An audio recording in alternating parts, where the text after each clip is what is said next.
Now, there's a lot of reference on the episode to your possible ceiling in wrestling being close to Hulk Hogan's. The marketing machine that the WWF had was just unparalleled at this time. So it does make me wonder, did you ever consider making a call to Vince to gauge interest? Well, I had an agenda. So so my aspirations were to be the NWA World Heavyweight Champion, period.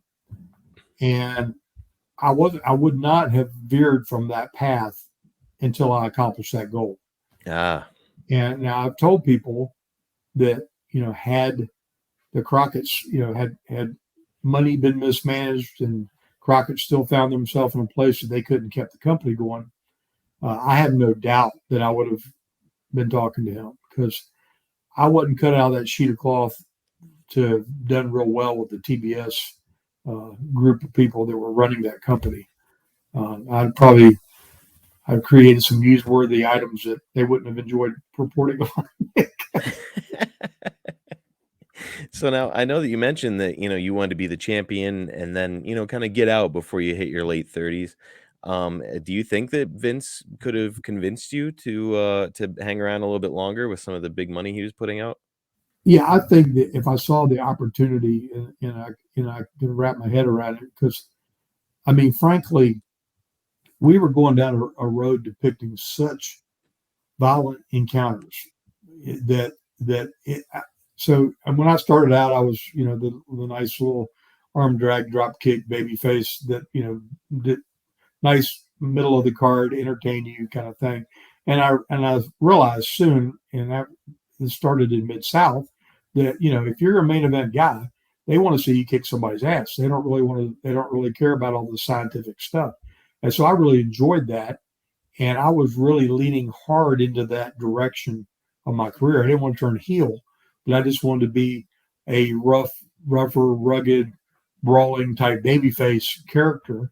And it was more satisfying to me to depict that kind of fight than it was like I'll say, for example, I'll take the direct opposite of that would be Ricky Steamboat and Flair.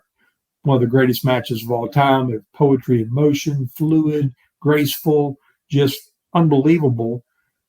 But I would lean more heavily into the battles that I had with Wahoo and with Tully and with Nikita that were just that. They were battles. So it was kind of the prelude to the Attitude Era. I'd have fit so well into that. My goodness. And I mean, I knock out the president of the NWA for reprimanding me on TV. Yes.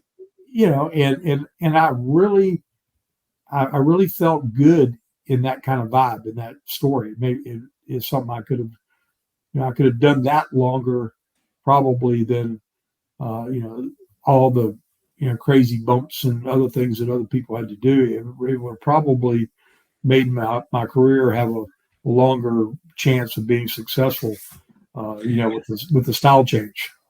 For sure. Now, I do also wonder, though, do you think that if you had wound up going to Vince down the road, I mean, we saw what he did when Barry Windham arrived after his, a nice run with Crockett, where he turned him into the Widowmaker, and that just didn't work.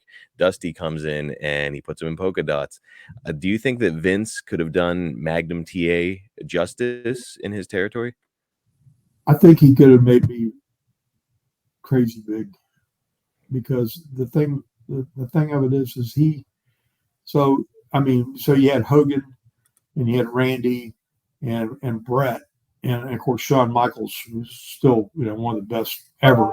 But I'd have fit so well in that clique and that groove of people, and could have been a marketably different than all three of them, and mix it up however they wanted to.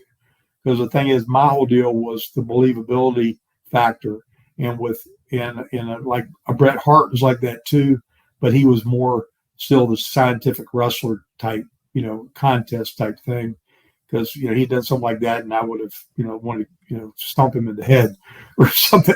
So it was like, I think it would have been a great compliment, and certainly if it was my decision and it wasn't me trying to bail after something had gone sour with those people. It's always something else kind of go along with it. I mean, when he got Dusty, Dusty didn't have a plan B. So he kind of like, made him tried to make him the whipping boy.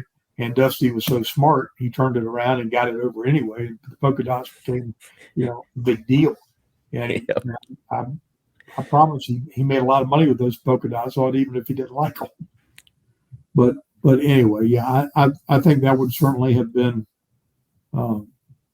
something on the horizon because again, even when Turner and put their machine behind it, they still didn't understand the industry. They didn't understand the wrestling fan, and I think had the Crockett's been able to partner with somebody that thought more globally and would understood, how to take it from, they felt like a national company.